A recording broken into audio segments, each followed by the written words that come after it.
경제 현안은 아닌데 정치 현안인데요. 김대호 차명진을 위한 변호라는 제목으로 말씀드리겠습니다. 저는 여러분 어떠신지 모르겠는데 두 미래통합당 후보가 제명이 되고 또 제명 직전까지 갔던 일이 발생했습니다. 저희 프로에서 김대호 후보를 모시고 방송을 한 적이 있어서 여러분 애청해 주시는 여러분들은 잘 아실 텐데요. 김대호 후보가 한 발언은 크게 두 가지입니다. 하나는 우리나라 3040 세대가 한국 경제 발전에 대해서 무지하다라고 한 발언이고요. 그래서 특정 세대를 무지하다고, 무지와 착각에 빠져 있는 세대라고 발언했다라고 하는 거가 막말이었고 본인이 사과도 했습니다. 두 번째는 이제 노인이 되면 장애인이 된다라고 하는 발언이 노인 폄하 발언이라고 해서 결국은 윤리위원회에서 제명이 내려졌고 최고위원회가 만장일치로 제명을 의결해서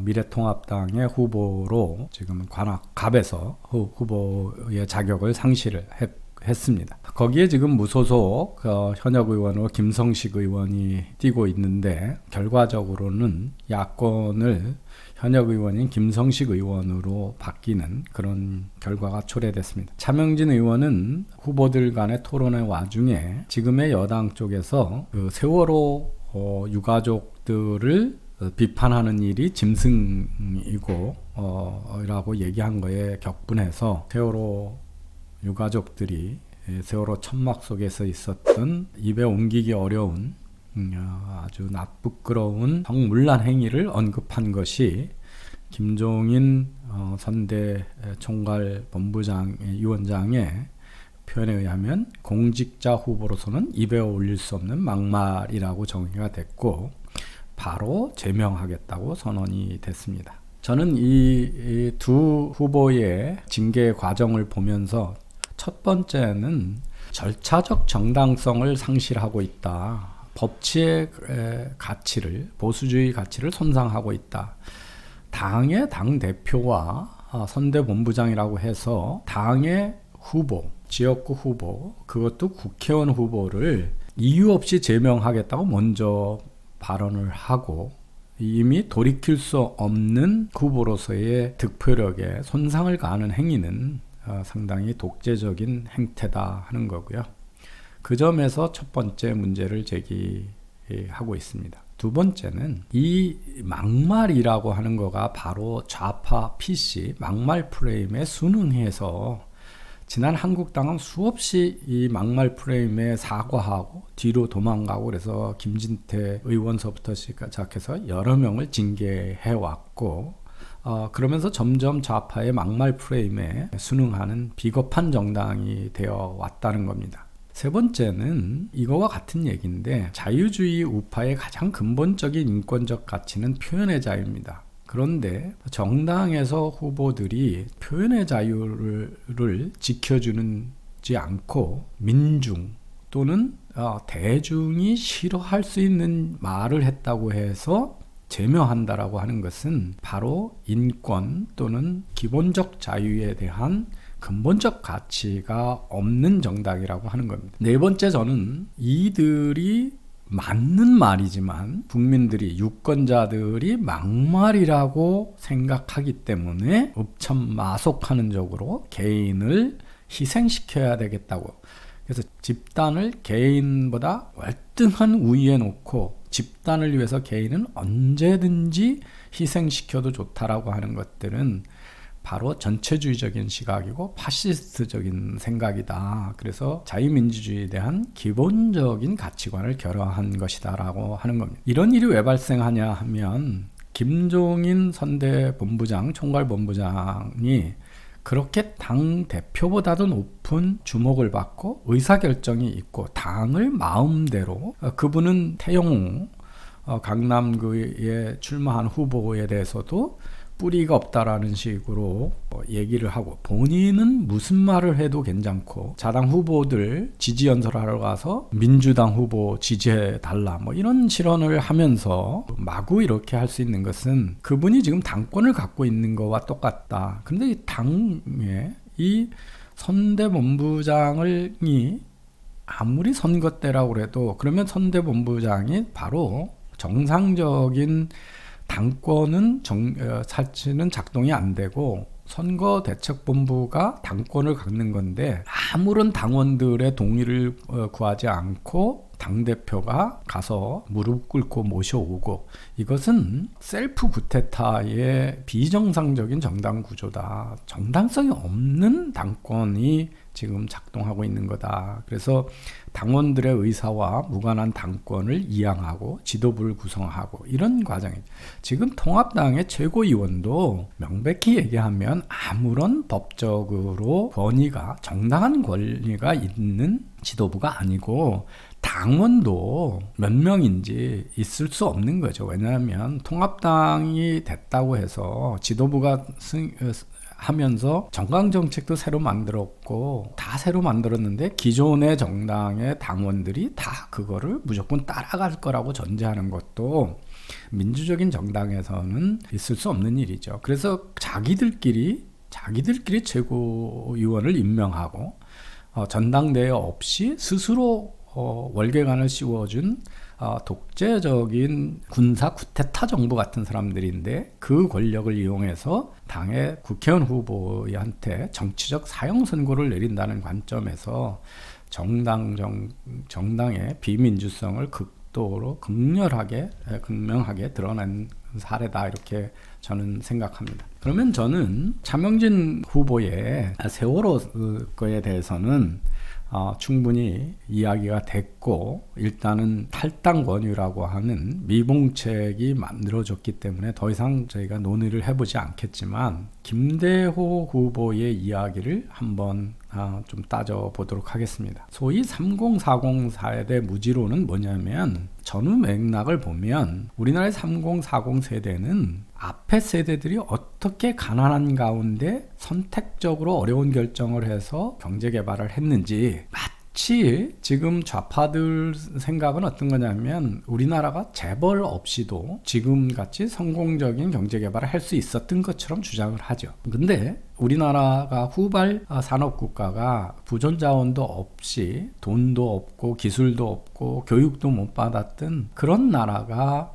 해외에다 물건을 만들어 팔면서 그 귀했던 외화와 또 영어를 할 줄 아는 소수 인력을 이용해서 해외에 가서 무역을 하려면 종합상사도 만들었어야 되고 돈도 그런 외화를 벌어들일 수 있는 쪽에다 몰아줄 수밖에 없었다라고 하는 어려운 선택을 과정을 통해서 성장해왔다는 것에 대해서 이해가 없을 때 재벌 구조에 대한 요구를 할 수가 있는 거죠. 그래서 왜 우리가 이렇게 성장했는지 구조와 그 원인에 대한 이해가 전혀 없는 세대다. 이들은 태어났을 때 이미 우리나라가 2만 불 국가가 돼 있기 때문에 이들은 우리가 마치 일본과 미국, 유럽처럼 복지를 해주고 다 기대수준을 충족해줘야 되는 것처럼 하는, 정말 버릇없이 자란 부자의 3대 못 가는 부자의 손자 같은 모습을 하고 있다.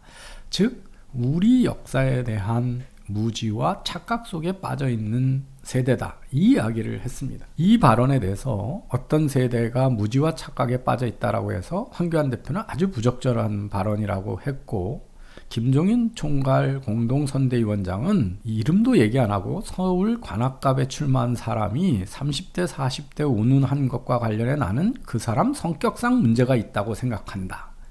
이게 얼마나 오만한 인신공격입니까? 자기에게 맞지 않는 것에 대한 감정적 표현을 한 것이다. 여기서 자기에게 맞지 않는 감정적 표현을 김종인 씨보다 더 심하게 할 수가 있나요? 저는 그거보다도 이 3040의 무지와 착각은 저는 우리나라의 식자들도 거의 동일하다고 생각을 합니다. 이건 큰 문제고, 이게 바로 헬조선에 대한 인식이다. 과거 우리가 어떤 나라였고 어떻게 어렵게 발전해 왔는지를 이해하지 못하고, 우리가 지금 밥 먹고 살 만한 시간이 얼마 되지 않았기 때문에 쌓아놓은 부도 얼마 없다는 것에 대해서 이해가 전혀 없이 복지론을 주장하는 그런 사람들이 많이 있다. 여러분 중에 제가 문정부 1년이 돼서 소득주도 성장에 대해서 토론하는 TV조선에 했을 때 그 문정부를 경제적으로 자문한다는 대구대학의 김모 경제학 교수가 생각이 있는 사람이면 지금 우리나라가 스웨덴은 아니더라도 스위스만큼은 복지를 해야 된다, 이런 얘기를 하는 걸 보고 제가 공박을 했던 거를 아마 기억하시는 분이 있는지 모르겠습니다. 우리 사회가요, 보시면 1960년대 100불의 1인당 국민소득에서 3만 불이 되는 과정을 거쳐왔습니다. 그래서 10년 전만 해도 2만 불이었고 20년 전에는 만 불이 안 됐었고요. 30년 전에는 5천 불이 안 되는 국가였고 40년 전에는 1,000불이 안 되는 국가였다는 겁니다. 근데 스위스가 1987년에 3만 불 국가가 됐죠. 1987년에 우리나라는 약 4천 불의 국가였습니다. 그러면 스위스 국민들이 미래를 복지를 위해서 또는 연금을 위해서 10%를 띄어서 한 달에 1년에 저금을 했다 그러면 이미 스위스 사람들은 3,000불을 저금을 한 거고 우리는 200불을 저금한 겁니다. 그렇기 때문에 우리는 과거에 조금만 시간을 앞으로 돌려도 워낙 가난한 국가였기 때문에 그 당시에 국민연금이라는 게 당시의 월급의 6% 정도를 띄었던 겁니다. 제가 1985년에 카이스트를 졸업하고 석사학위를 가지고 회사에 취업했을 때 한 달 급여가 우리나라에서 꽤 많이 받는 편인데 40만 원 정도였습니다. 40만 원 급여에서 10%를 떼야 4만 원은 뛰는 거고요. 그러면 6%를 뛰면 2만 4천 원을 뛰는 겁니다. 2만 4천 원이죠. 2만 4천 원을 해서 한 1년에 한 20만 원을 저금해 놓는다고 해서 지금 그게 커졌다고 해서 은퇴 후에 얼마나 큰 도움이 되겠습니까? 즉 우리 사회가 어떻게 왔는지에 대해서 우리는 지금 툭하면 OECD하고 비교하는 병이 있는데 OECD 국가 중에서 지금 다른 나라가 언제 3만 불에 도달했는지 한번 보자는 거죠. 룩셈부르크는 1990년입니다. 그러면 2020년 다 돼서야 3만 불에 된 우리하고 30년 격차가 있는 거고요. 스웨덴도 30년, 일본도 30년 격차가 있는 나라입니다. 노르웨이, 독일, 덴마크, 미국이 다 25년 이상의 우리하고 격차가 있는 나라죠.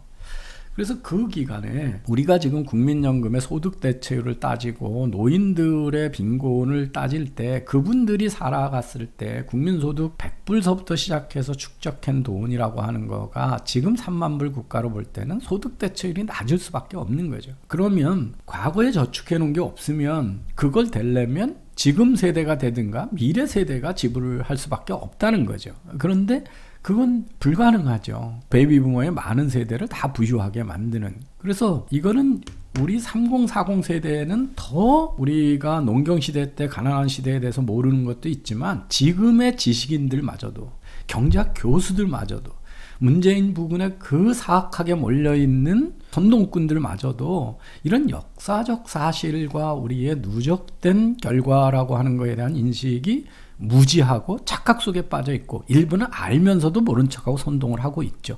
저는 이 문제 제기는 상당히 중요한 문제 제기라고 생각을 합니다. 그런데 일부가 저쪽이 그걸 가지고 선동을 하려고 그러면 왜 못 받아치냐는 거죠. 니네 저 3040 세대를 니네가 사탕발림으로 해서 지금 다 강탈하고 있다. 미래를 다 강탈하고 있다. 왜 진짜 논쟁으로 못 들어가고 꼬리를 내리고 도망가는 정책을 썼냐는 거죠. 그런 면에서 상당히 저는 황교안과 김종인이 보수의 지도자가 될 수 없는 사람들이다. 아주 백치 같은 자들이다. 이런 생각을 했습니다. 비겁하고 시대정신이 뭔지 모르고 우리나라 국가의 문제가 무엇인지 모르고 문재인의 소주성에 대해서 어떻게 대결할지 모르는 일이 극명하게 드러난 사실이다라고 생각합니다. 자, 두 번째 장애인은 이렇습니다. 장애들 다양하다. 1급, 2급, 3급. 그런데 우리 모두가 나이가 들면 다 장애인이 된다. 지금 장애인 전용 체육시설을 건립하는 것에 대한 의견을 묻는 과정에서 왜 전용 체육시설을 만드느냐. 특수장애인에 대해서는 특정에 만들어야 되지만 선진국에서는 모든 공공시설에는 장애인이 다 접근이 가능하고 우리도 늙으면 부분적인 장애가 오니까 장애인 비장애인을 따로 띄어서 장애인들은 장애인들끼리 더 안 보이는 데서 운동하고 놀고 멀쩡한 사람은 멀쩡한 사람끼리 마치 우리나라에 장애가 존재하지 않는 것처럼 되는 거는 잘못된 거다. 그래서 모든 공공시설은 기본적으로 장애인, 비장애인이 다 같이 접근해야 되는 거다.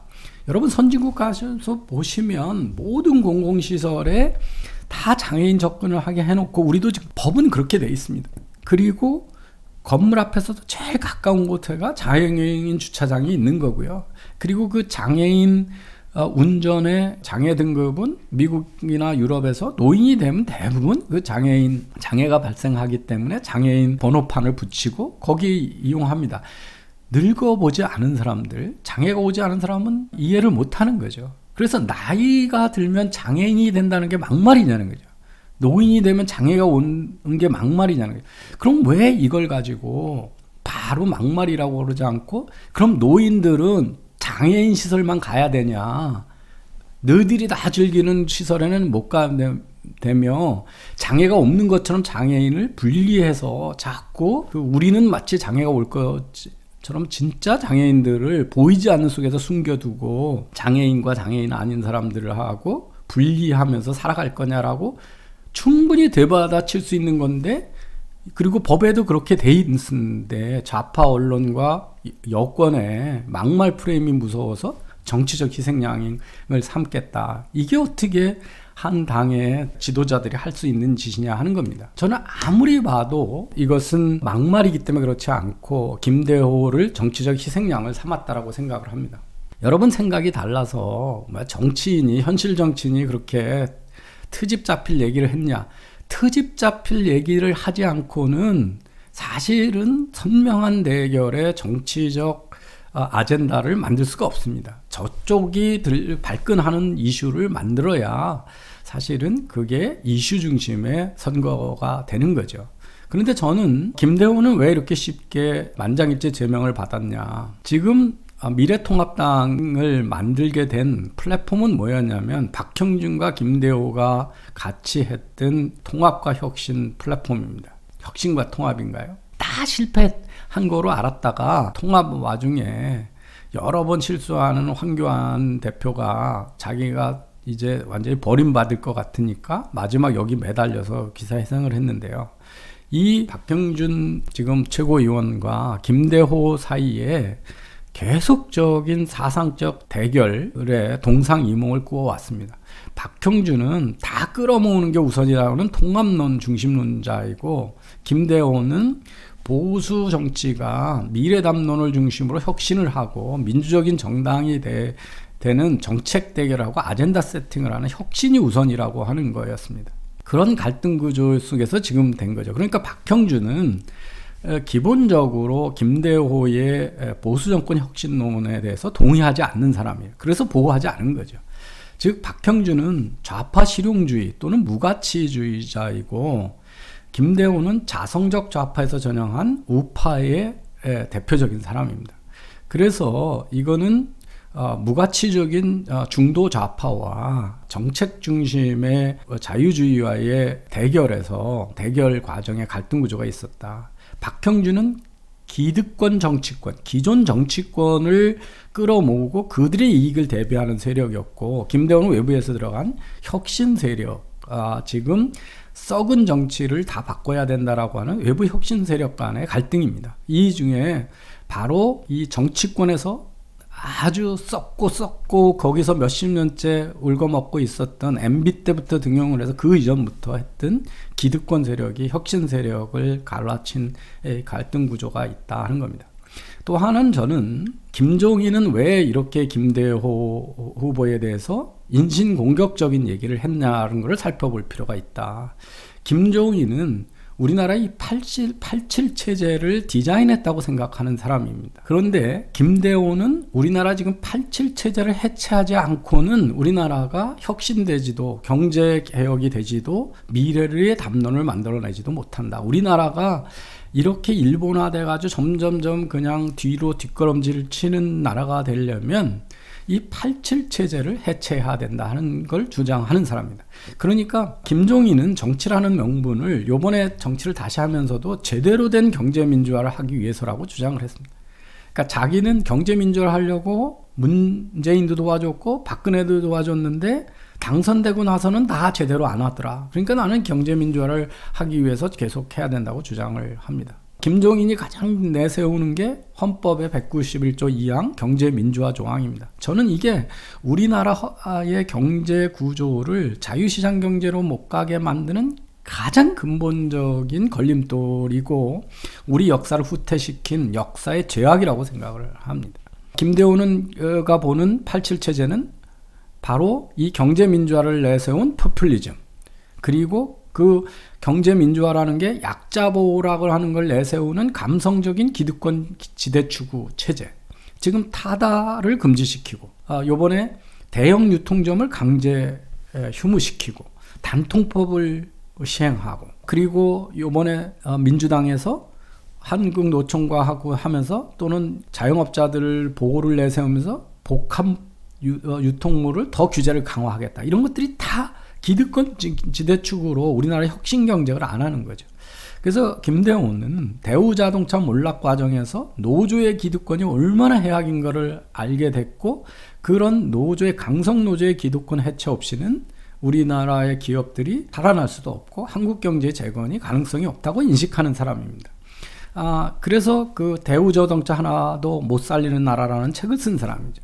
김대호는 최근에 그 제7공화국이 온다 해서 토크빌의 미국의 민주주의처럼 어떤 제도가 민주적 제도가 되는 데는 어떤 문화적인 배경, 지리적인 배경, 역사적 배경, 제도적 배경이 있는지에 대한 고민을 해왔던 사람입니다. 근데 한마디로 상징하는 것은 바로 김종인의 87 체제를 해체해야 된다라고 하는 거죠.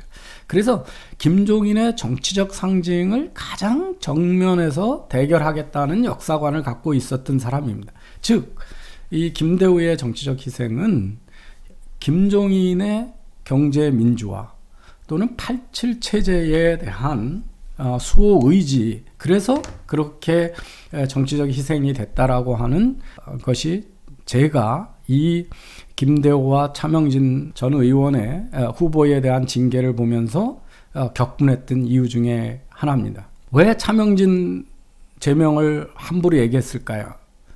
김종인은 이렇습니다. 차명진 의원 당선 가능성 낮다. 그러니까 저 지금 제명해도 의석수에는 변함이 없다. 단 김종인이 나섰으니까 뭐 하네. 김종인은 지금 공천을 자기 마음대로 할 수도 있는 것도 아니고 옛날 민주당 비상대책위원장처럼 아무것도 할 게 있는 게 없습니다. 즉, 이 선거운동 중에 김종인이라고 무엇을 한다는 걸 계속 보여줘야 본인의 가치가 올라가는 사람이죠. 저는 이런 것들이 가장 대표적으로 대리인 문제, 경제학에서 얘기하는 에이전시 프로그램이라고 생각합니다. 이 사람은 차명진, 김대호라고 하는 자당의 후보가 중요한 게 아니에요. 김종인이라고 하는 선대위원장이 또 한 번의 매직을 만들었다. 이게 더 중요한 거죠.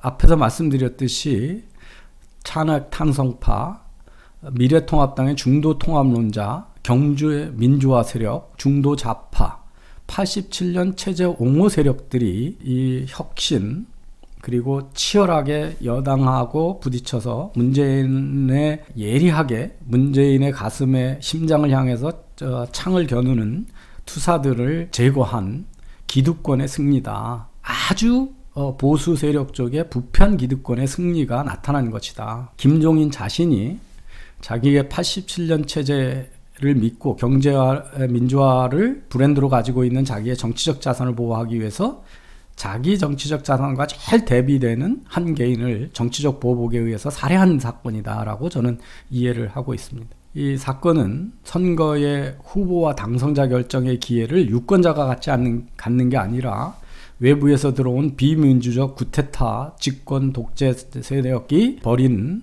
것이고, 4+1 선거법 구테타를 감행한 김성식과 친한 친분이 있었던 김세연, 그리고 김종인의 좌파, 또 더 크게 보면 박형준의 좌파 세력이 그 정치적 살해를 했다. 그래서 저는 자유우파의 관점에서 매우 불행한 사태가 발생을 했고, 선거 이후라도 이 공과에 대해서는 철저하게 따지고 노선투쟁을 해야 된다. 이런 말씀을 드리겠습니다. 감사합니다.